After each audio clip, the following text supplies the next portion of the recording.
তো আজকে আমরা বানাতে চলেছি ফ্রাইড রাইস। তো প্রথমে আমরা ভাত নিয়ে নিয়েছি, মিনস প্রথমে ভাত বানিয়ে নিয়েছি।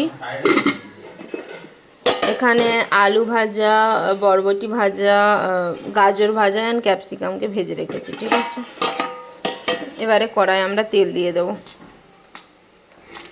তো কড়াতে আমরা তেল নিয়ে নিয়েছি, এবারে এই মশলাগুলো দিয়ে দেবো। এতে আছে লবঙ্গ, दारूचीनी। आज मेरा मैजिक काम नहीं कर रहा, ग्लास नहीं भरा। अरे की बोले गो এলাচ, সাথে দিয়ে দিচ্ছি তেজপাতা, অল্প পরিমাণ জিরা দিয়ে দিলাম।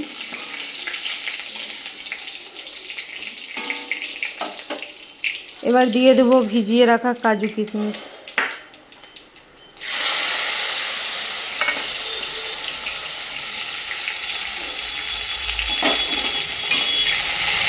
ভালো করে ভেজে নেব।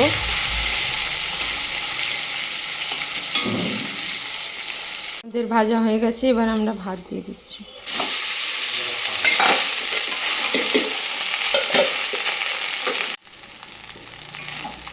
অল্প পরিমাণে হলুদ এবং নুন দিয়ে দেব।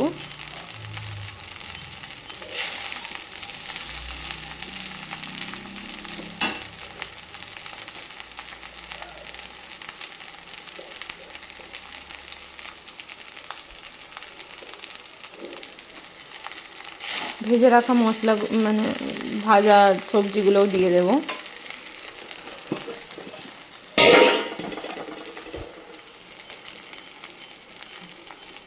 এবারে ভালো করে মিক্স করে নেব, তাহলেই আমাদের ফ্রাইড রাইস তৈরি হয়ে যাবে।